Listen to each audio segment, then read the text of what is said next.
ladies and gentlemen, and welcome back to Up the U's, the channel dedicated to my love and hopefully your love, all things Colchester United. Today we are back with episode number 5 of our past and present series. As it says in the title, we are joined by the U's head coach, Mr. Danny Cowley. First of all, Danny, I just want to say thank you for inviting me not only to the training ground, but also thank you for doing this, but also thank you for the season. It's been a bit of a roller coaster, up and down, been some brilliant highs, been some sort of low lows. Going towards the last few games, how do you sum up this season? Good question. I think, firstly, welcome. For us, it's always great to meet people that love the club and that have such an affinity for the football club. I think the season as a whole, I think well documented have some challenges from day dot. We have a brilliant owner, obviously, in Robbie Cowley, who has given his heart and soul for this football club over many years. We totally understood his decision to want to sell the club. I think it was just the right thing for him in this moment. From the moment that he told us, obviously we were sad because we enjoy working with Robbie, but we understood his ambition was to leave the football club in, I think, the best possible position that he could. He wanted to try to make his final decision his best decision, and by finding the very, very best owners. And I think our role in that was to try to provide stability.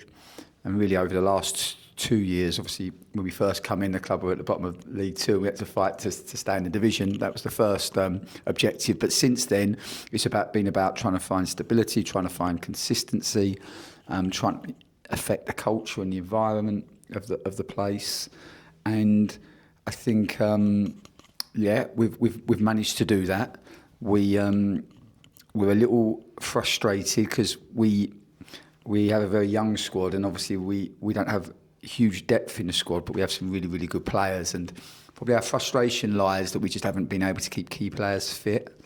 And it started really back in August when we were so happy in the summer to sign Ben Perry. We thought he would bring us a real athleticism and a physicality against the ball and really balance off our midfield.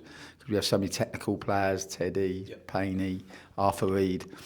He did his cruciate. And ever since, really, we've had our challenges. We obviously lost Will Goodwin first game of the season for a significant period of time. And then, the injuries to Tom Flanagan, to Ellis Yandelo. We haven't had so much football out of those two, and they're very important players to us. And Micah Mbick, who I thought was incredible in the first half of the season. So for us not to have him, for us to have him for about 20 minutes since the beginning of January has been tough, and it has definitely had an impact. Having said that, we've been proud of how adaptable the group have been. We've been proud of how willing the group have been to be able to keep going and finding a way. And they are a pleasure to work with for Nicky and I on a daily basis. And so it's been a lot of fun, even though it's been a challenge, and it's felt that we've been up against it at times. But this is the nature of it. And I've enjoyed the connection growing between the support base and the players and the management staff and the football club, really. This is always, I always think for us, it's football clubs are bricks and mortar, and some have more bricks and mortars than others. But really, what defines a football club are the people, and of course the supporters. And we're lucky to have a really loyal group of supporters that have the club in their heart, and this gives Nicky and I energy every day. Yeah, I think, like I say, since yourself and Nicky have come in, just the love, and I think as well, it's brought fans back. It's brought some of them fans that have seen the sort of the doom and gloom, the relegation battles over the past few years, and then seeing us progress up the table, just missing out on the playoffs last year. In my opinion, still in a playoff race this year. It's still mathematically possible, so it can still happen.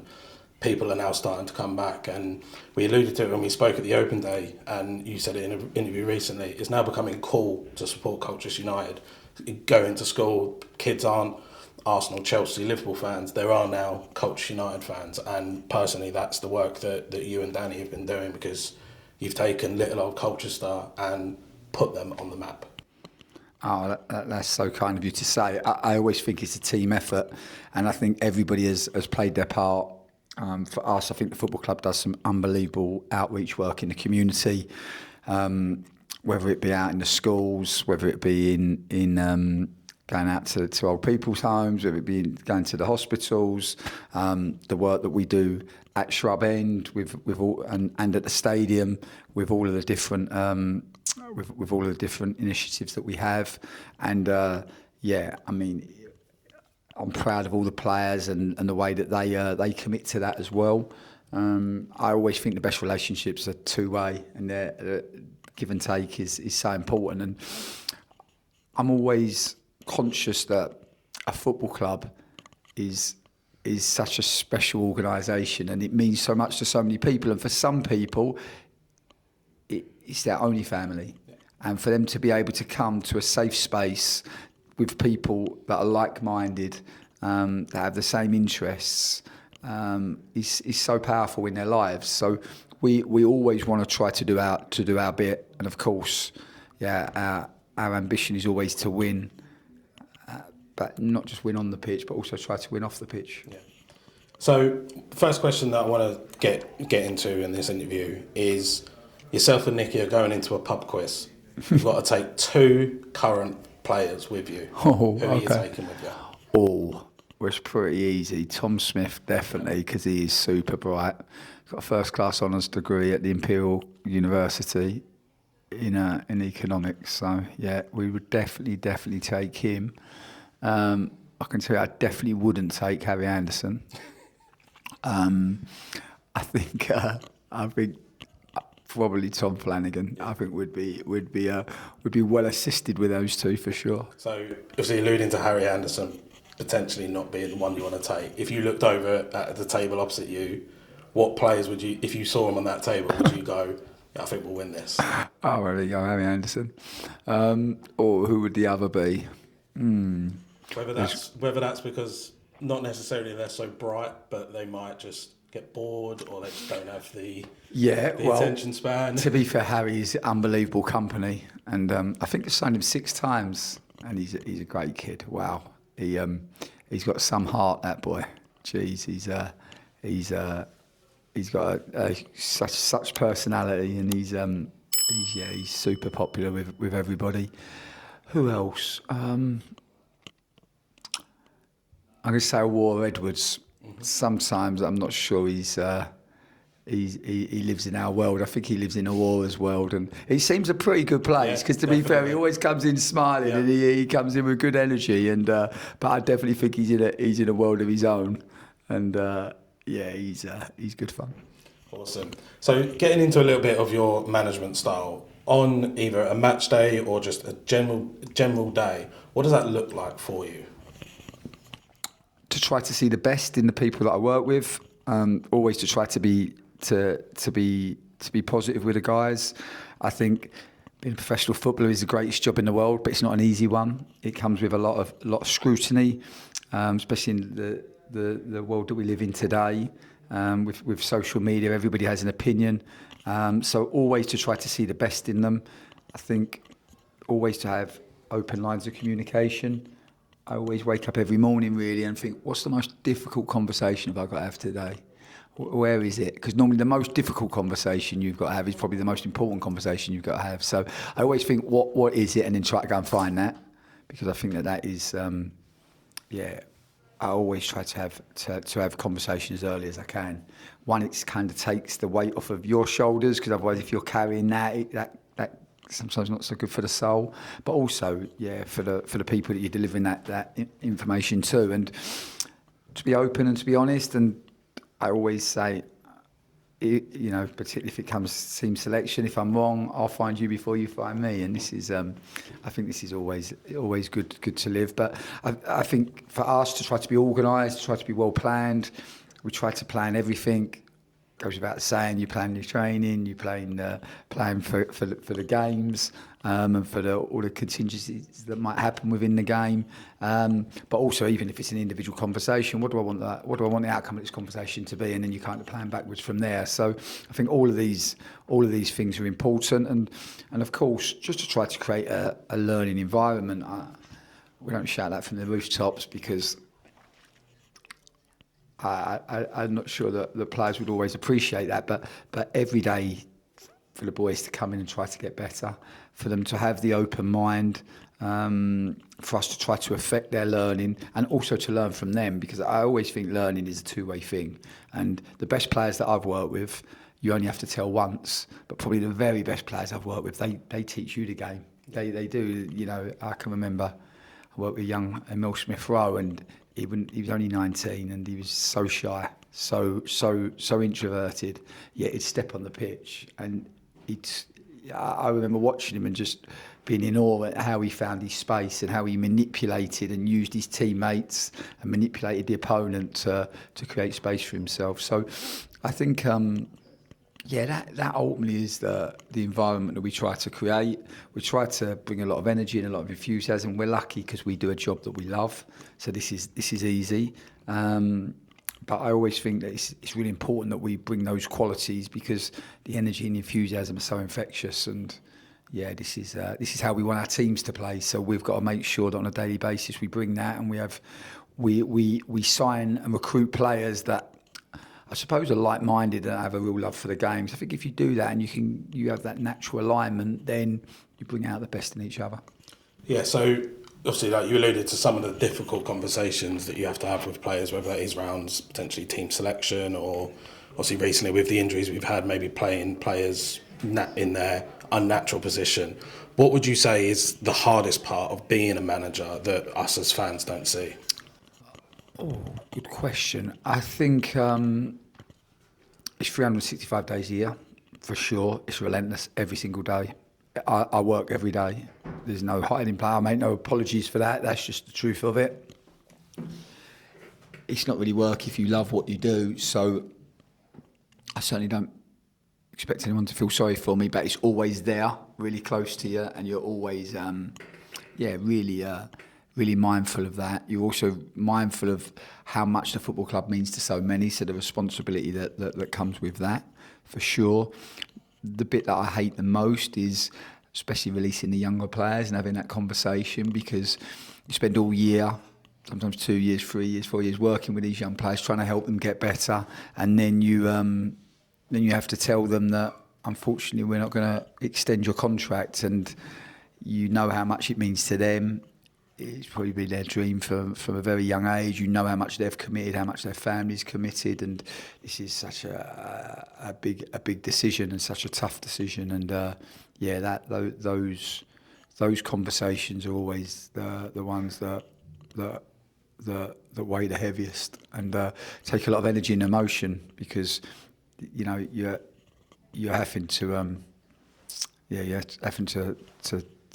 tell boys that, especially the young ones, when maybe there's not another professional contract coming. Some of the senior players will get another club and another contract, not so bad, but for the young ones, not easy. And for someone like Nicky and I, we manage with emotion, and on a good day we like to think we're pretty empathetic, and always have a feeling for the boys. So those conversations can be tough. So from your first days in management at sort of Concord Rangers, Braintree, Lincoln, what has changed in your management style from back then? Because obviously football back then has changed massively, year on year. What's changed in your management style, would you say? Well, you're right. We've definitely had to evolve with the way the game has moved forward, and the X's and the O's are more important than ever now. I still believe it's about people, and I still believe you have to be careful not to get too caught up with the X's and O's and forget about human connection and building relationships with the players, because I always think that this is the most important thing in coaching, right? I'm older now, so this is season 17.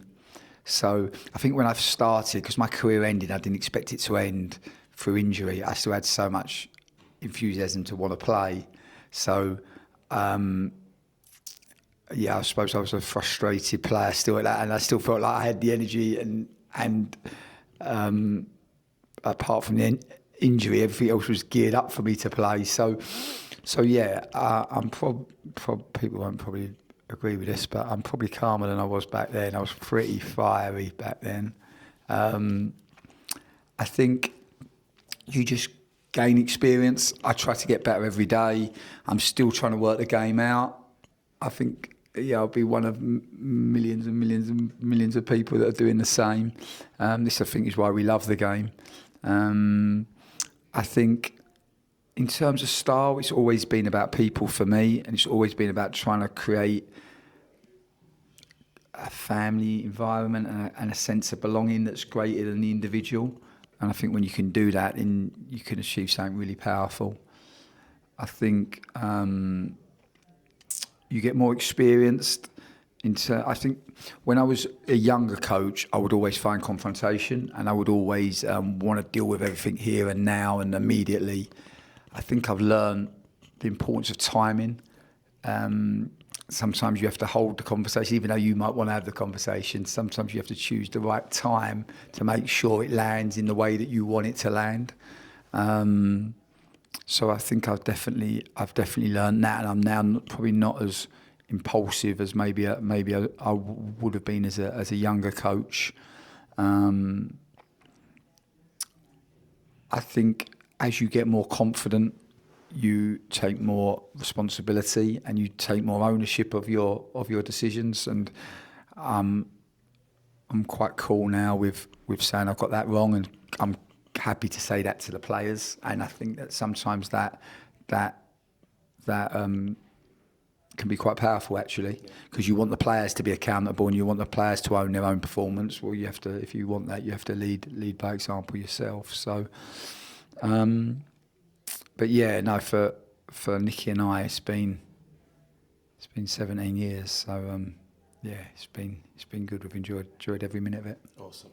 So, how much of your job is actually like coaching players and trying to bring the best out of them, and how much of it is like managing the personalities of them? So it seems off the pitch, Arthur Reed seems like he's someone that's a little bit shy, turns up, he just plays football, goes home.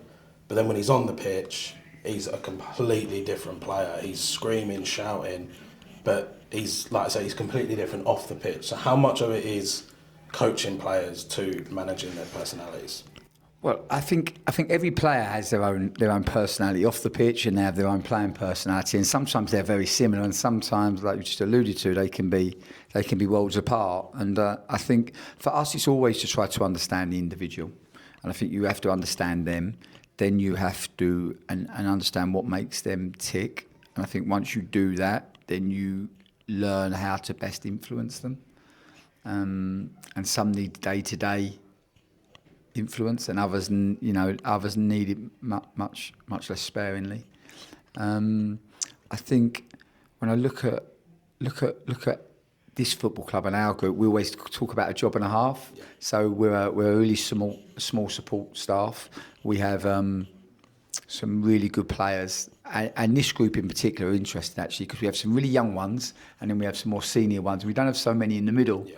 So rather than have a leadership group that is, that I suppose is defined by the senior players, we've actually done like a mentoring system this year where the seniors match up with a younger player, and they mentor each other. And this is, I think, has brought the group together well.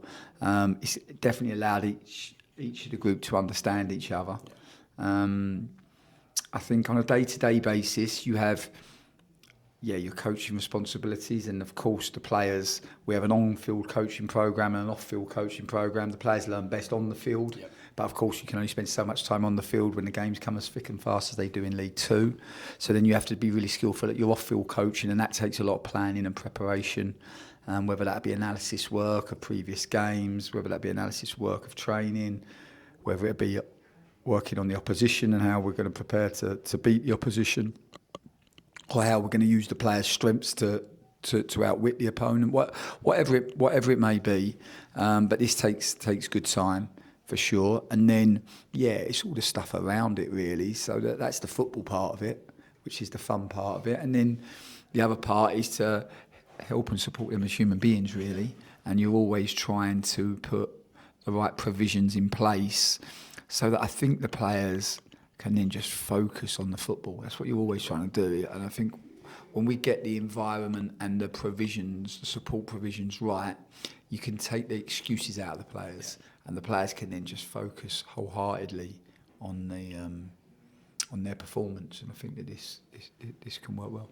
Yeah, you also mentioned the job and a half. So obviously, like most football clubs, the first team coach, the manager, just deals with that. Obviously, the way Colchester is run at the moment, you and Nicky are doing pretty much every job.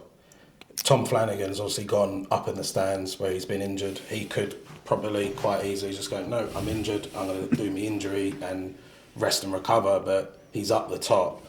Question that's actually come from my dad was, whose idea was it to put someone up there, and what is the benefit of having someone essentially up in the gods for the games?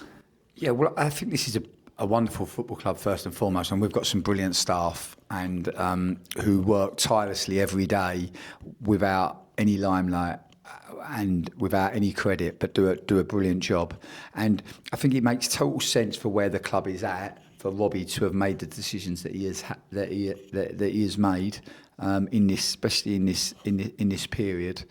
You have to remember when we first come to the club, it was a really well resourced club certainly in terms of human resource. Obviously, since Robbie has made the decision to sell the club, it makes sense to streamline the business and to allow the prospective new owners to come in and make their own decisions. I think using the players just makes sense to me. You know, I have to start with Tom Smith because he's an incredible kid. He's been our number 2 goalkeeper. Has had probably as much influence, if not more influence than any player in the group, and has only stepped foot on the pitch maybe every so often. So he does loads of bits, ticketing, organising the players. He's a go-to guy for me, and of course he has a first-class honours degree in economics, right? So why wouldn't you use his brain and his intelligence? You'd be really foolish not to maximise the people that you have in the building. And yeah, they are footballers, but they are also human beings with other skills. And Tom Flanagan, he sees the game really quick. He's tactically very intelligent, and unfortunately this season he's had some injuries, which meant he hasn't been on the pitch. So how best can we use him? And you're right, his rehabilitation comes first, of course.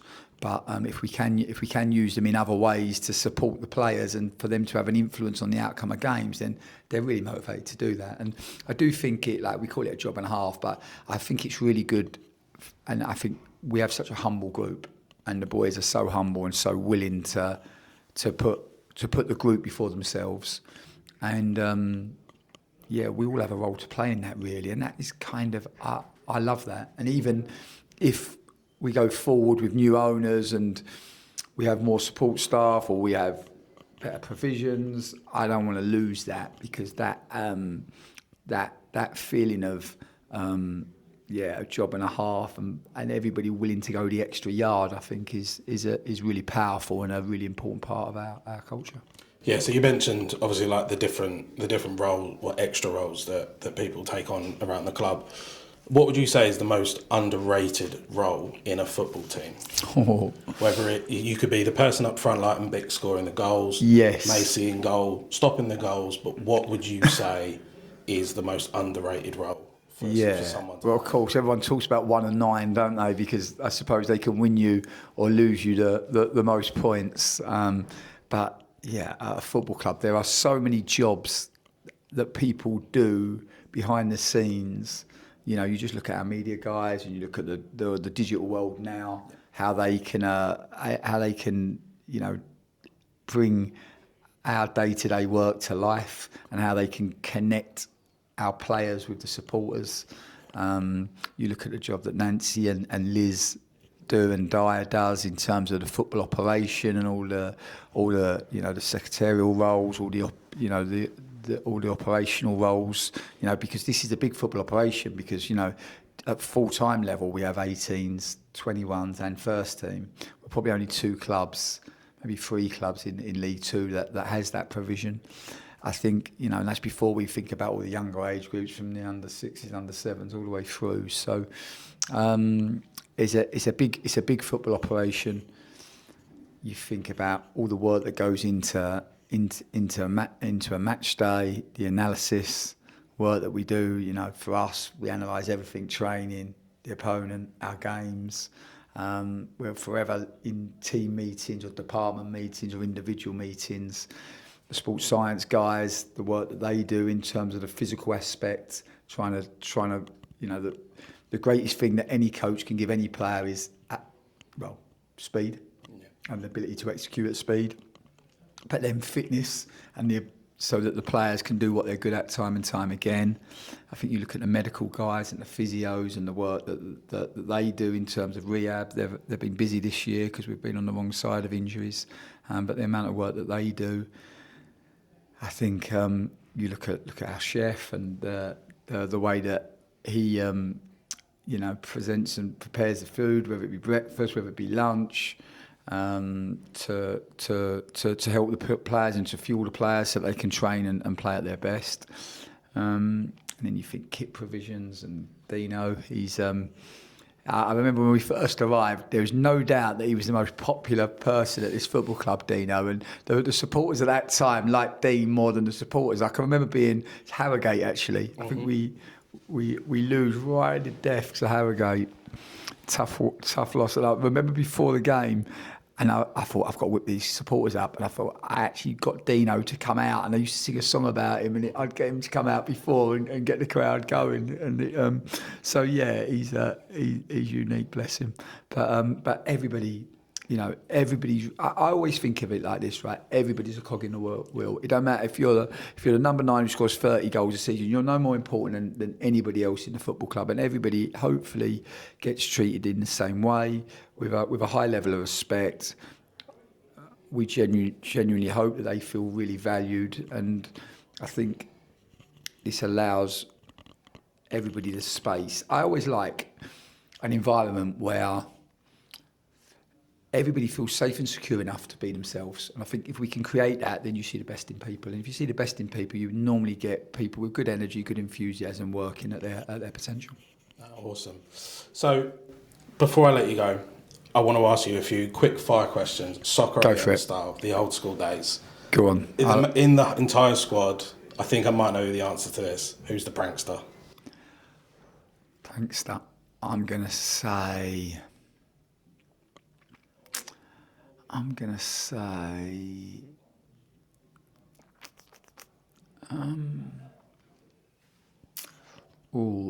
it's not quick fire, this, is it? I'm going to say Alessandro.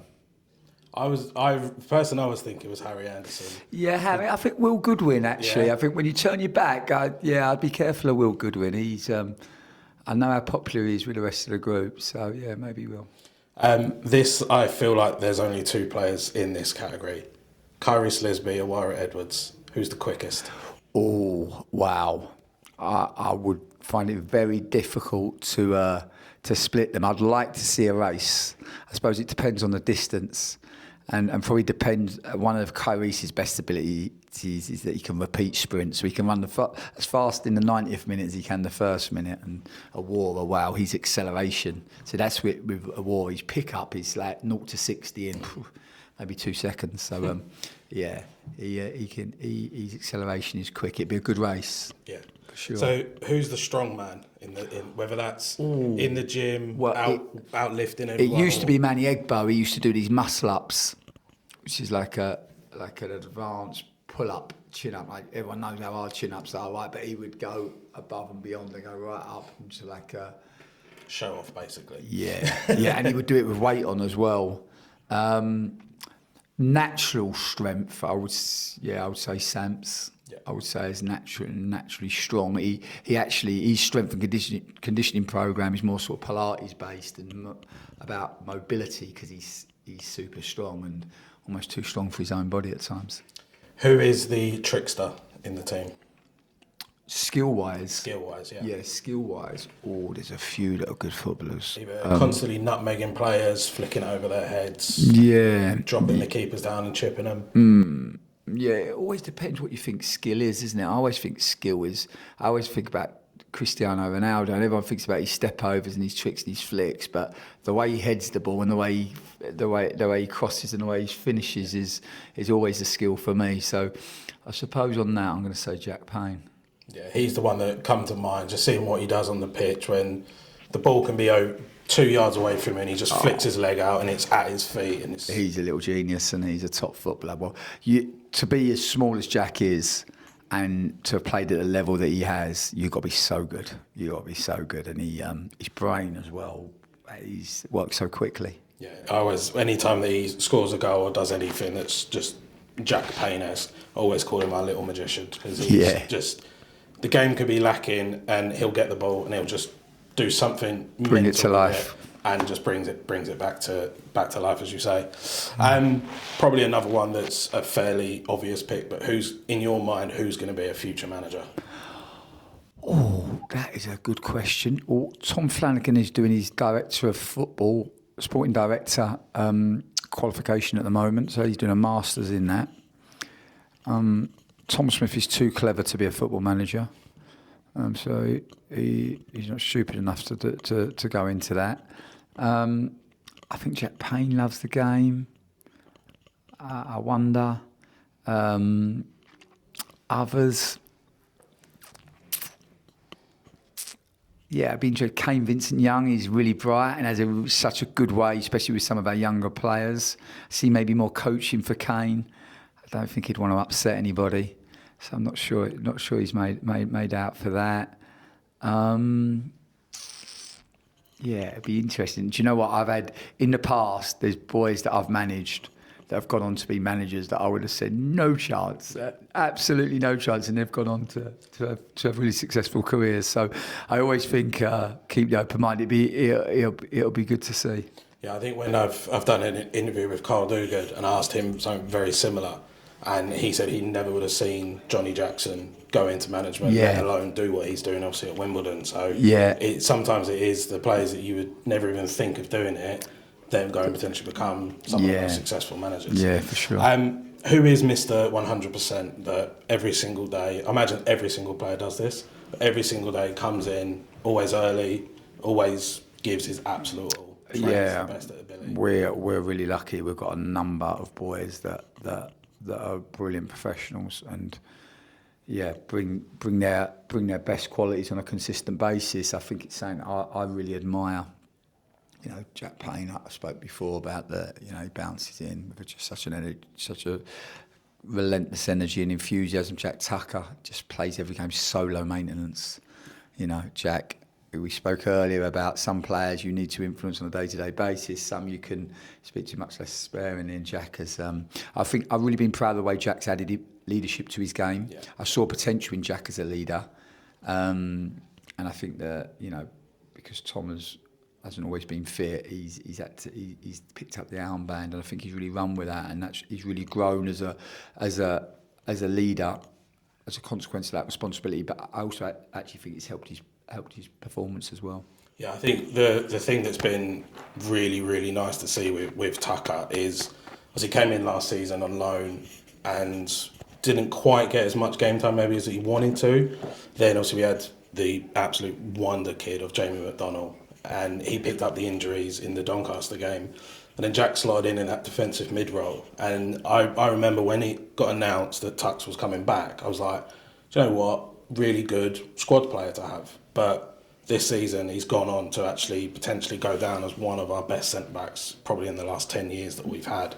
Yeah. What is it about Tux that's gone from being like a squad player to the player he is today? Yeah, well, first and foremost, he came in and we brought him into play. And to be fair, we Kells and Flan at the back end of the season, well protected by Jamie McDonnell.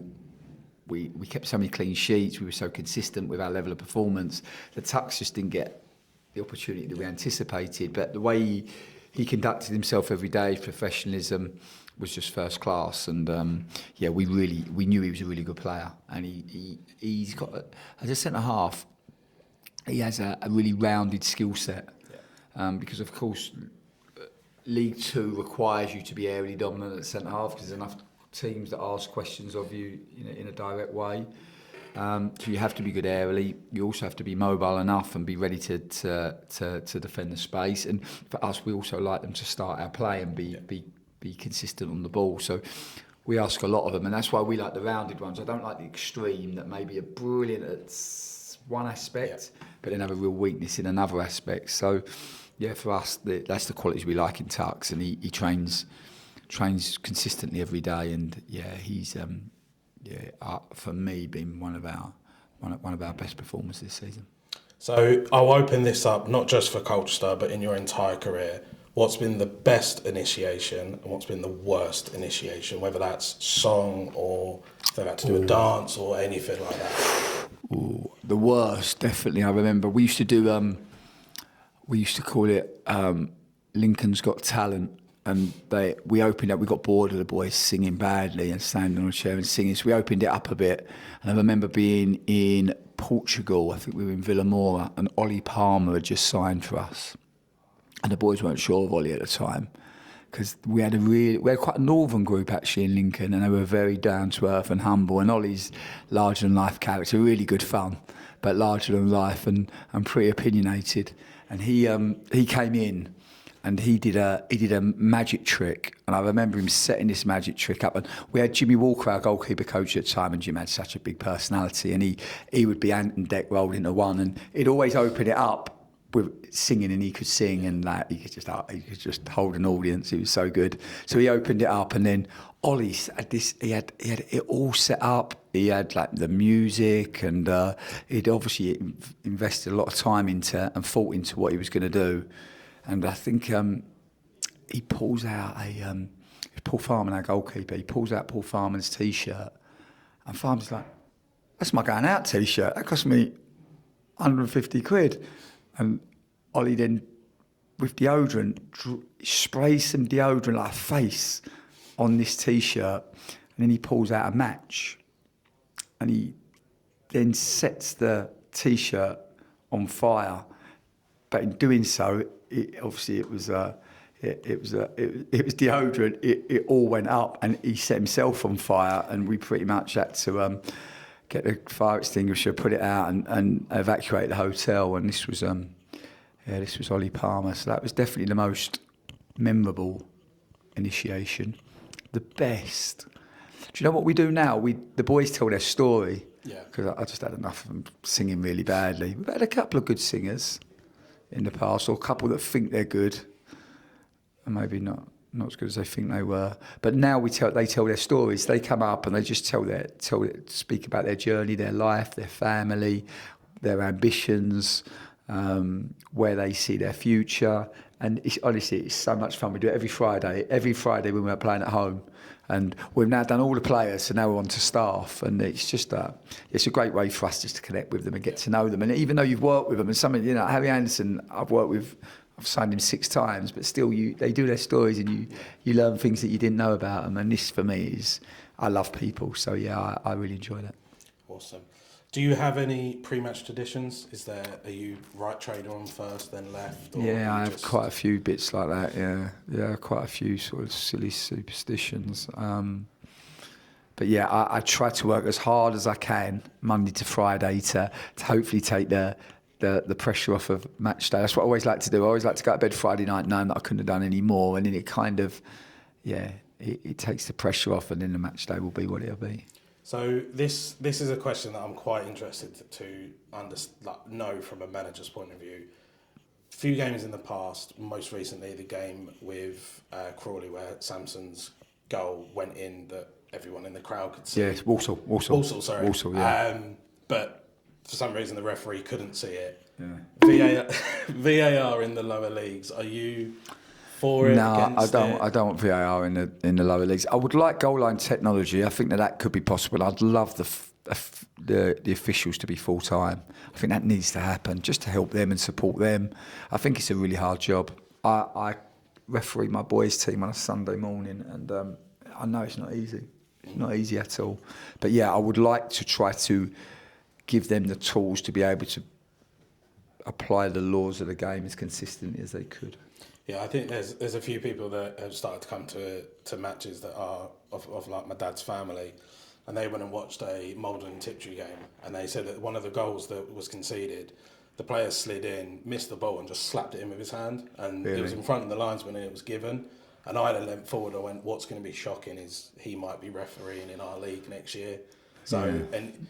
At the start of the season, when the referee performances came through, you're then sitting there and thinking of former referees, like, for example, Trevor Kettle. You're sitting there going, do you know what? It weren't actually Trevor Kettle weren't that bad. He was actually fairly all right as a referee. But I do think that they do need just that little bit extra, whether goal line technology, form of VAR. Yeah. I think it'll be interesting. I think eventually, I think the game will go. I think that coaches will start to get to opportunities to contest decisions in game, and I think it'll go more like it has gone sort of similar to in cricket. Really, I think that's maybe where it'll go. We'll have to wait and see, but I hope. Listen, football's a beautiful game. It's the greatest game in the world, right? So I just hope that they don't change the laws too much, because for me it's a beautiful game the way it is. I've thoroughly enjoyed having this interview with you, Danny, and thank you again for inviting me down to the training ground. My pleasure, mate. My pleasure. Last question before you go. I asked the players to give some sort of advice to a younger sort of player in an academy on how to make it as a player. For you, for someone watching this, a manager maybe in a grassroots team or in an academy that wants to become a professional manager, what advice would you give them? Always try to put the player's ambition above your own. I think remember that your job is just to help the players get better. And to do that, you have to invest enough time in yourself to get better yourself, for sure. Get out and practice, make mistakes. My journey and Nicky's journey as PE teachers gave us hours and hours of opportunity to coach, not just football, but all different games in all different sports, and make loads of mistakes along the way and try to take the learning from that. And just remember it's the players' game, and always put the players first.